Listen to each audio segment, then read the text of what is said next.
Assalamualaikum warahmatullahi wabarakatuh. Saya Giovanni Cahya Wardana dengan NIM 0011. Di sini saya akan menjelaskan tugas dari Bu Yunita tentang gula jagung. Dan saya akan menjelaskan cara pembuatannya. Untuk cara pembuatannya ini kanji pati jagung sekitar 40-45% itu dimasukkan di dalam pompa dengan dicampur enzim amilase dan kofaktor. Kemudian pH diatur sampai sekitar 6,8 sebelum ditambah dengan enzim. Dan kemudian diinjeksikan uap air panas sehingga mencapai suhu reaksi enzim yaitu sekitar 104 derajat Celcius. Dengan tekanan uap mampu sekaligus mengocok sehingga mempercepat reaksi. Penambahan enzim dilakukan dan produk dibiarkan pada suhu 98 derajat Celcius selama 60 menit. Sehingga proses likualifikasinya itu berlangsung dengan lengkap dan pada tahap tersebut seluruh pati telah dirubah sehingga mencapai dextron ekivalen atau disingkat dengan DE sekitar 15-20. Campuran didinginkan sehingga mencapai 60 derajat Celcius, suhu yang optimal untuk proses sakarifikasi. Karena reaksinya itu ekstoren, maka ada kecenderungan pada proses dan menyebabkan bertambahnya suhu. Karena itu harus diturunkan dan dikendalikan. Pengendalian suhu sangat penting pada tahap sakarifikasi ini. Produk akhir mencapai DE 95-98. Kemudian proses refining dimulai dengan proses filtrasi. Filtrasi dilakukan secara vakum yang mampu menjaring protein dan serat atau padatan lain dengan cara sirup ampas dikeringkan untuk kemudian dibuat pelet atau makanan ternak. Sirup yang telah disaring tersebut dipompakan dalam kolom karbon aktif dan ion exchange dalam bentuk seri untuk lebih memurnikan sirup. Kemudian kolom karbon aktif itu biasanya terdiri dari 2 buah kolom yang mampu menampung aliran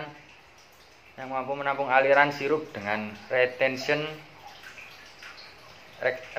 time 400 jam yang diperlengkapi dengan alat distributor yang menjamin distribusi sehomogen mungkin.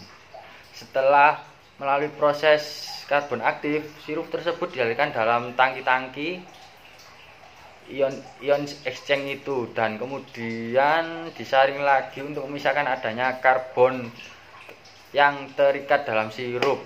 Fungsi ion exchange ini adalah untuk menghilangkan zat-zat mineral dalam sirup dan residu protein atau zat-zat warna yang mungkin lolos dari kolom karbon aktif.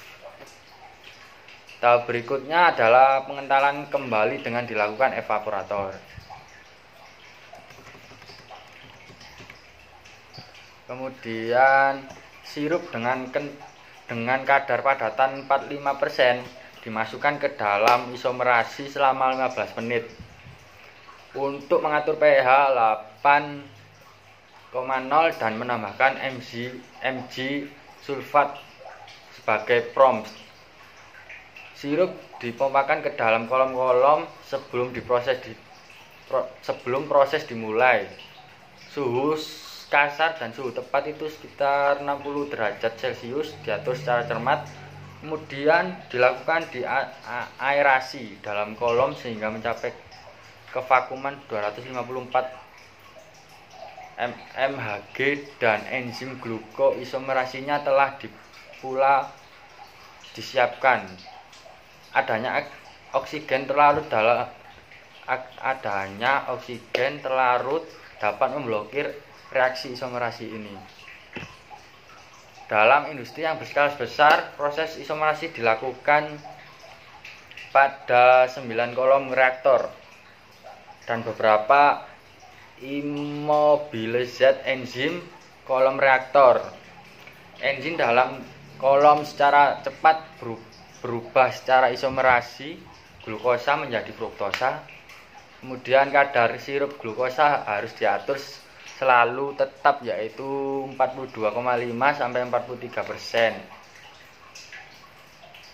Kemudian yang terakhir ini high fructose sirup yang diperoleh kemudian ditampung dalam tangki penampung dan kemudian dialirkan ke filter karbon aktif ion exchange kolom seperti yang digunakan dalam proses pemurnian sirup glukosa tadi.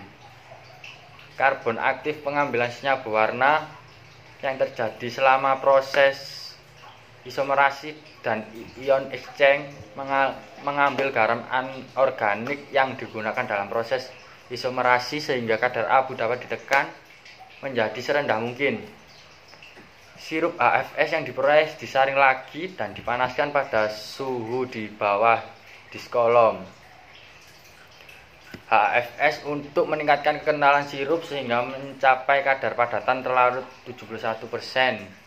Kemudian disaring lagi baru ditampung ke dalam tangki-tangki penyimpanan.